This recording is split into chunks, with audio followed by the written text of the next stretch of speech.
Welcome to another episode of Let's Be Perfectly Queer.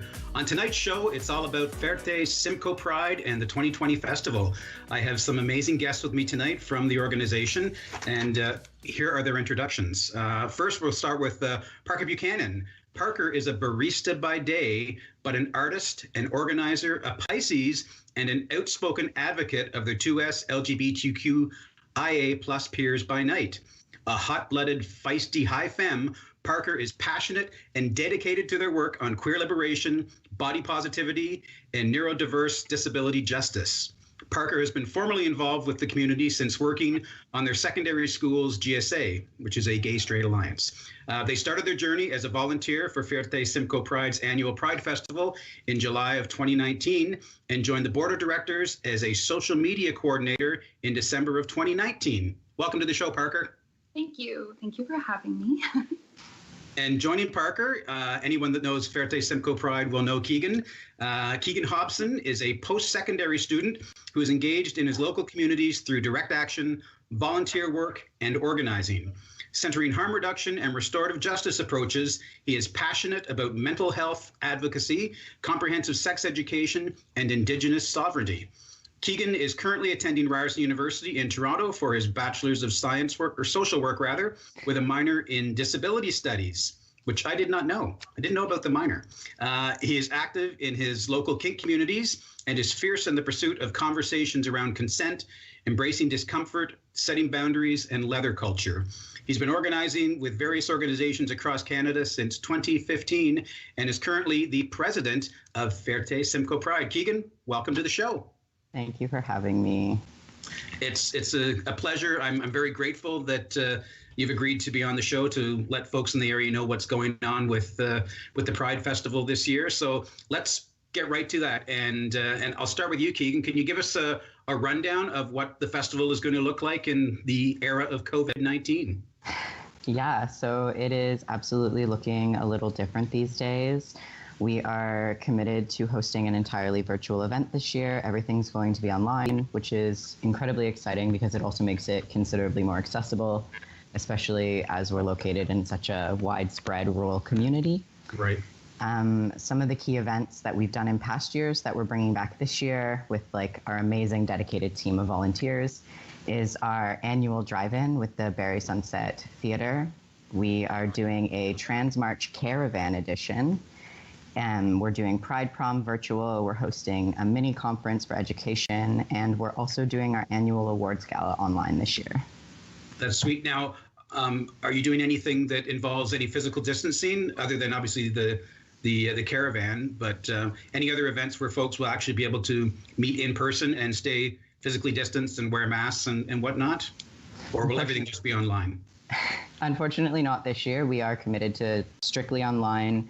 Our community has a lot of unique intricacies that makes us a lot higher risk for infectious diseases like COVID, and we just don't want to take that risk for our board members and volunteers and community.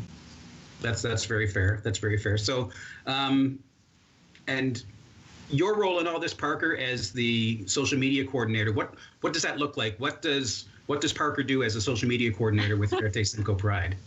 I am still easing myself into the role just because I hadn't done any sort of like board work or anything like that. So I'm still definitely learning, but it has a lot to do with engaging with the community online, especially in the age of COVID-19. Like I said earlier, we're starting to use our Twitter again, and I'm really excited about that. Generally just engaging and promoting, and then also reaching out to other Pride organizations online and just having that kind of online friendship, solidarity sort of thing. Now, just touching on that, and this question I'll maybe put to you, Keegan. I know in the past, a lot of the events that Simcoe Pride has put on has also been in partnership with other organizations. I'm thinking of the Two-Spirit, the Georgian Bay Two-Spirit Powwow, and flag raisings at Base Borden, for example. Are any of those sort of things being able to go on this year? I don't know. Is there a virtual powwow happening that could essentially become part of the festival as well, or do we know at this point? So we didn't host the powwow. We supported the Two-Spirit youth who were hosting it. Right. They have decided that they aren't going to be doing it again just yet. They have a lot going on in their lives, and it's a pretty powwow. So unfortunately, that's not happening this year. Sorry, Keegan, I'm losing your sound a bit.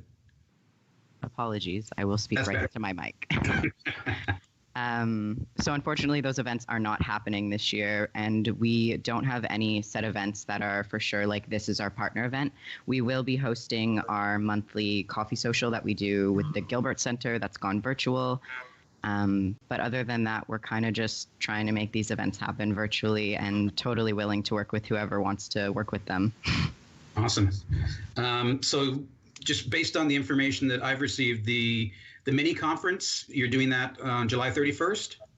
Yes, yeah, we are. Okay. So tell me a little bit about what that's going to look like. Parker, do you want to speak to this? I think the mini conference is going to be interesting. We've had, I believe we were having the community like bring people forward and nominate them as we've done in the past with like the youth of the year and like person of the year and like organizations of the year. That's going to be really cool. Keegan, I'll let you take the rest because I'm not as familiar with the mini conference and I don't want to be wrong. Yeah, no, this is our first year hosting this specific event. We always try to do an educational portion with our Pride Weeks just because we think that's really important. So this year, the conference is about featuring local folks who are going to lead workshops that they think are relevant for our community to experience and attend this year.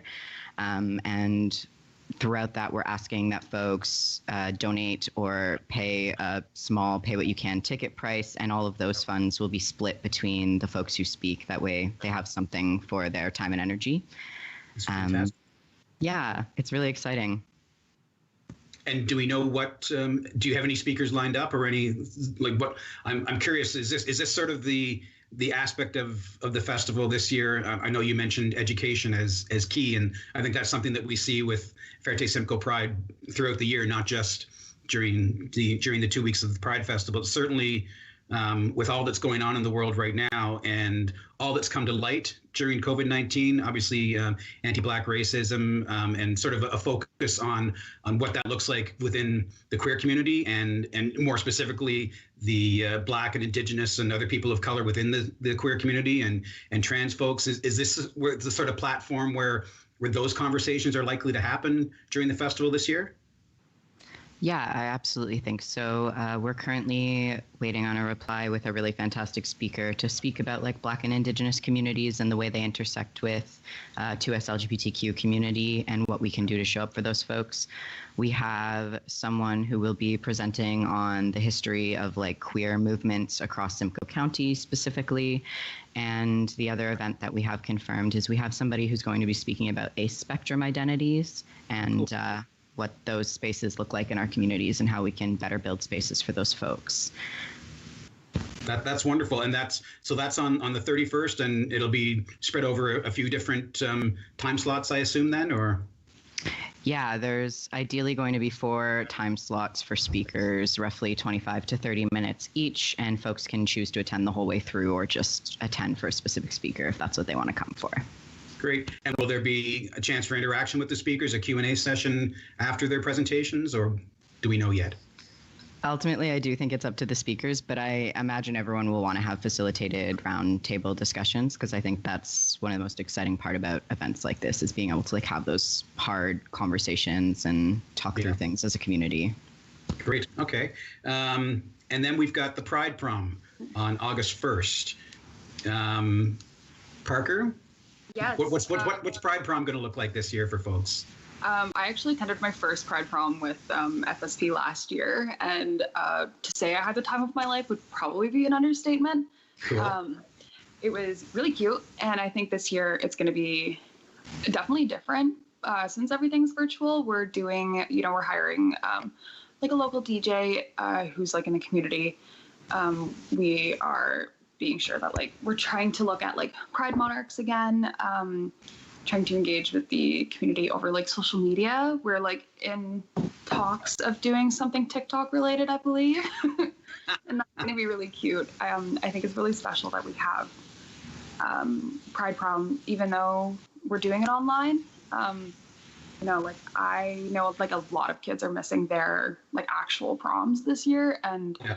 I know like when you add being queer on top of that, it's just like a whole nother like layer of anguish, if you will, for some of them. So I'm glad that we have this. I think it's going to be really fun, and I'm really, really excited for it. Yeah, that's great. I was excited to see that as part of the lineup still too, because I think, and we've seen this in the coffee meets that we've been holding during the pandemic, that we're able to really access a whole group of people that wouldn't normally have come to Casa Cappuccino on the third Monday of each month rather in Barrie. So I think that's important to have that reach beyond, in some cases beyond just Simcoe Muskoka, and to be able to offer that up to folks that wouldn't normally be exposed to that is fantastic. All right, Keegan, back to you with August 2nd is the drive-in. Do we know what's happening there? Do we know what movies folks are going to have an opportunity to see? So I'm not 100% sure on movies. From what I understand of the drive-in, they do usually show the same movies all month. So I imagine whatever is up on their website right now, they'll be showing then. Okay. We have yet to decide on movies, but we do most often go to the family-friendly screen. That way, if folks want to bring youth, they can attend with us. It's going to look very similar this year. It's just going to be folks able to register online. They get a ticket. They can drive out, get in for free with a carload of folks.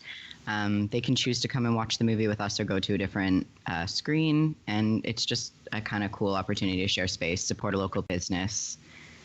Yeah. Okay. Yeah, I just wasn't sure whether there was a specific movie that was being shown that night for Pride, like something queer themed or whatnot. But okay, cool. And then August 6th, I'm showing on the schedule here, is when the Trans March is going to happen, caravan style. This is happening, I'm assuming, in Orillia again, where the Pride March normally would happen. Yep. Yes. Okay. And how do folks get signed up or become involved in the caravan? So we will be releasing like a sign-up form and information form on our website shortly. We're just pumping all that stuff out as we get closer to our Pride season. Unfortunately, it is a limited event in that, like, if folks don't have access to a car, someone with a car, it's a little harder to be engaged in this, but we will be finding ways to live stream it and have people involved online, absolutely. And yeah, it'll literally just be like here's where we'll be meeting at this time. Bring your car decked out with Trans Pride stuff. Let's take up space down the streets of Orillia together. And is there a planned route for it at this point, or? There is. We're currently just confirming it with the city of Orillia. And once we get the go-ahead, we'll be posting it on our social media so everybody knows where they can expect to see us. That's great. That's great. And I'm assuming, just like most events, there will be folks that are going to offer up rides for folks who don't have a vehicle to be in the caravan themselves, yes? I imagine so. That's absolutely up to community members and their risk tolerance just with COVID-19 and space. But I know personally I'll probably be opening up my car to some folks with masks on, and Right. There are definitely ways to get other people engaged and find ways to bring people out to this event. Yeah. Beautiful, beautiful. Yeah, I know I've marched for the last couple of years in Orillia, and it's a fabulous event. So the idea of doing it caravan style is pretty exciting. I'm happy to know that's still going on. Yeah, it's my favorite event personally. Oh yeah, awesome. That was actually going to be one of my questions once we go through the events. So but I'll get back to that, because the last event that's officially on the list is August 8th for the awards gala, and I'm curious to know what that's going to look like. I was fortunate enough and very honored to be awarded a Simcoe Pride Award back in 2018, and was obviously at that event, and at last year's event was a really fun time as well. That had a ton of amazing folks and some great performances. What's the awards gala going to look like in a virtual format? And this is to either one of you, because I don't know which one of you knows more about it. Lead on that one, because I genuinely not my area of expertise. So we are absolutely truthfully fleshing things out as we go this year. COVID has changed the game for Pride organizing. I will say we have some amazing ideas. There is the same nomination process we've always gone through. It's still open for another couple of days, I believe. People can nominate Youth of the Year, Person of the Year, Organization, Business, and Community. We've had a couple of nominations, which is fantastic. And yeah, it's essentially just going to be this amazing online extravaganza with local performances, maybe some speakers, an amazing playlist. We're trying to find a way to do like a cute drop-off letter, open your letter on camera to see if you're the recipient reveal for folks, just to kind of, amp up the excitement around that. Right. But yeah. That's a great idea. I love that. Okay. So the only other events then that I've been made aware of anyway are flag raisings. And I know last year, how many flag raisings did the organization do last year? Like 17 or 18 or? We did 22 flag raisings and proclamations last year. Wow. And will that number stay the same this year? So far, we are pretty on track, with having all of our flag raisings and proclamations. It's a little different this year because we took a unique approach of only asking the county of Simcoe to raise a flag and do a distanced flag raising. And we asked the other townships and municipalities for proclamations, but several of them, including Stayner and Wasaga and Collingwood, were like, no, we want to raise a flag. This is really important to us, which was amazing. That's awesome. Yeah, so there will be, I think, 7 or 8 flag raisings happening across the county, which are small and will be live streamed and socially distant. But yeah, it was really amazing that some of the municipalities were just so dead set on wanting to be able to raise a flag this year and engage in that way. It was really fantastic to see. Yeah, that's a great story. That's certainly something that I hope we're able to make more folks aware of, because that's fantastic, especially in light of some of the other issues we've seen around pride flag raisings, not in Simcoe, but I'm thinking more specifically of Dufferin County and my former home county of Amaranth and their wonderful mayor there that I've had some dealings with. So yeah, good on you, and good on those communities and municipalities that have said proclamation, yes, but we absolutely want to raise your flag too. That's wonderful. So of all the events that we've spoken of, Parker, what resonates the most with you? What would you consider? And I know the standard answer is going to be, I love all these events, but there's got to be something that really speaks to you and your identity and that you just could not live without this year. Easily the Trans March, without question. I attended my first Trans March last year, and the whole feeling of it was just so, I don't know. I don't think I could put words to it. It was like my first Trans March out as non-binary and out as a non-binary femme, and then to be surrounded with my partner and my good friends who are all kind of in the same boat was just so I don't know. It was really special to me, and I also think that being visible and physically taking up space is my favorite thing. I love it, and I think that's definitely one of the reasons that the Trans March is so special to me, is that we're just here, we're queer, look at my car kind of thing. Yeah. No, I agree. I think it's a march that is really, it's powerful. It without having a whole lot of fanfare, really, it makes such a powerful statement, especially in a community like Orillia, where you wouldn't necessarily expect to see that kind of thing, and you certainly don't expect to see as much acceptance. I know my first Trans March in Orillia 2 years ago, I was wondering, okay, what are we going to come up against? And there was nothing but a few people sort of looking and wondering what was going on, but otherwise it was a really special event, and I commend Fierte Simcoe Pride for doing such an amazing job with that. And last year was the same. It was a ton of fun, and the picnic at the end is a great way to socialize after that walk. And yeah, so I would agree with you. That's one of my favorite events as well. Keegan, same question for you. What of the events really resonates with you and is something that, again, you can't live without, with it? Just really, this event really talks to my identity and who I want to be and what I want to show. So it is the Trans March for me as well. For very similar reasons. I absolutely love occupying space and being very open and candid about my transness and my trans experience. I'm very proud of it.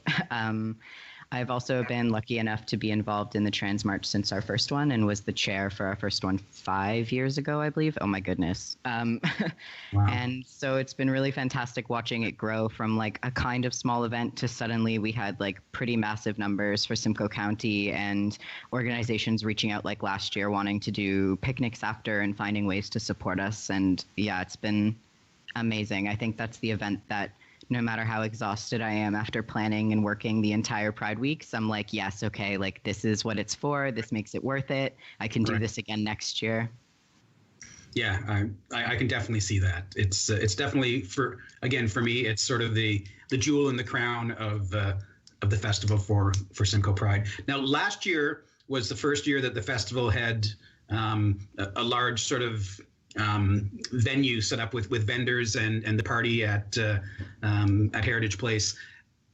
I know there's something similar to that happening this year. I heard something about a marketplace for queer artists and vendors that is being hosted on the Pride website. Can you tell us a little bit more about that and maybe some of the vendors involved? Yeah, so we're doing like an online queer marketplace and basically just like highlighting, like local, like queer, trans, indigenous, like artists and makers from across Simcoe County, and basically just like paving like an easy path for people to see what they want, get what they want, and then like Awesome. be able to support these folks. And that's something I'm assuming will live beyond the 2 weeks of Pride Festival, right? This is going to be a permanent marketplace for folks to be able to go to? I believe so, and I hope so. Awesome. That's fantastic. So Keegan, you touched on you mentioned the word playlist, and it's one of the things that I wanted to ask you about as well, and you as well, Parker. So think of an answer to this question, because I know, was it last year, Keegan, that you shared your Pride playlist with me, or maybe it was 2 years ago? I can't remember, but it's still one that I listen to all the time and love it. And I've gotten more and more into Spotify since then, and I've created a few of my own playlists, and I've been listening to some great newer music that's been coming out. So I've got my Summer 2020 playlist going. So what I want to know, Keegan, is what's on your Pride 2020 playlist? What's the one song, whether it be something new or a classic, that talks to you about Pride and said, this is a song that is absolutely on my playlist for Pride? That's a hard question. I know, because there's so many, right? There's so many. I think personally, one of my like anthems, as sad as it is, I love sad music, is Village by Rabble, I believe the artist is pronounced. Okay. And it's a song about coming out as trans to your family, and it makes me bawl like a baby every time. Wow. Okay. I'm writing that one down because I want to listen to that then. Okay, Parker, what's your response to that one? Okay, hold on. There's like several. It again with Keegan, like you gotta like add in is it sad music, or are we getting like hyped up? Like what?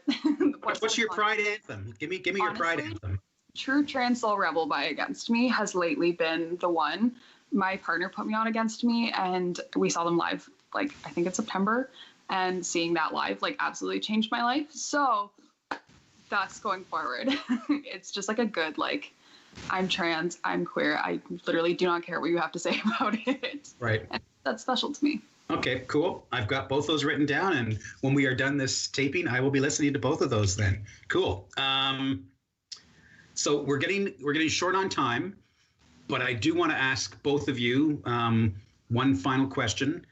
Parker, I'm going to start with you on this one. What does Pride mean to you? I know that's sort of a corny question to ask, but it's one that I was asked, I think this year for the first time, and it really got me thinking. And I know that you're relatively new to the organization, so what does Pride mean to you? Honestly, I love corny questions. I love corny anything, so that's perfect. Then you must love my show. Yeah, it's great. Pride to me, like there was never a point in my life where I thought that I was like cishet, if you will. I have always known growing up that I was like some form of queer, like somewhere on that spectrum. And I've been able to like grow into my identity, like over the past, however old I am, 21 years. And to me, that means like Pride, obviously on a very personal level, to me means like, I don't have to apologize for who I am. I get to just be it. And if you don't like it, shove it, basically. That's special to me. I know it means like a lot deeper things for other folks, but to me, it's literally just like almost the wrath and spite part of it. Like, yeah. I'm non-binary, I'm high femme, I'm like dating a trans man, like all of these, like all my close friends are queer, and we get to just like be together for like the nicest 2 weeks of the year kind of thing. That's special to me. Yeah, that's a great answer. That's a great answer. Keegan, same question. What does pride mean to you, my friend? It's a hard question. For me personally, I think I've been reflecting about this a lot this year, and pride is a lot about taking up space where we otherwise wouldn't be offered it. It's also about bringing awareness to the fact that these injustices weren't years ago. They were in a lot of our lifetimes. They're still happening. We still have community members that we need to be fighting for. And it's just as much a celebration for me as it is a social movement and a chance to bring awareness back to our community and push really, really hard to create space and honor our ancestors and acknowledge the like really rich history that we have, especially locally, for pride movements. Another great answer. I took a look at the Fierte Simcoe Pride website just prior to the interview as well, and I just want to make sure folks are also aware of Simcoe Pride's values on the website: respectful, accountable, equitable, inspirational. And I think that says it all for this organization. Certainly, in any dealings I've ever had with Fierte Simcoe Pride, accountability for sure. I mean, it just goes beyond words for me what this organization does right across this county. And up into Muskoka as well. I know you touch on sort of we have Muskoka Pride as well, but I know we go sort of beyond those borders. And certainly this year, in the age of COVID, going virtual, that reach is going to expand even further. And I think that is so huge and so important to be able to reach out to individuals that wouldn't necessarily otherwise have an opportunity to attend some of the events that are normally held in person. So I commend you for the work you do. I think you are an amazing organization that I've always had an amazing time at all of your events. I am looking forward to the next time we can all get together in a non-virtual sense and actually see one another and give hugs, because pride hugs are some of the best hugs you have. Because just like you said, Parker, we're finally, we're in a situation where we're with like-minded folks, with people who have had shared experiences and know that struggle, that despite some of the privileges that we may have, there are things that we share in common as queer folk that just no one can deny that and no one can take that away from us. So I thank you both very much for being on the show. I thank you for actually being able to provide our community with a virtual Pride this year. I think it's going to be fabulous. I wish you nothing but great success. And if there's anything more I can do to help with that promotion of the event, please reach out to me. But in the meantime, just again, thank you both, Keegan, Parker, for being on the show. Really appreciate it. And thank all of you for watching another episode of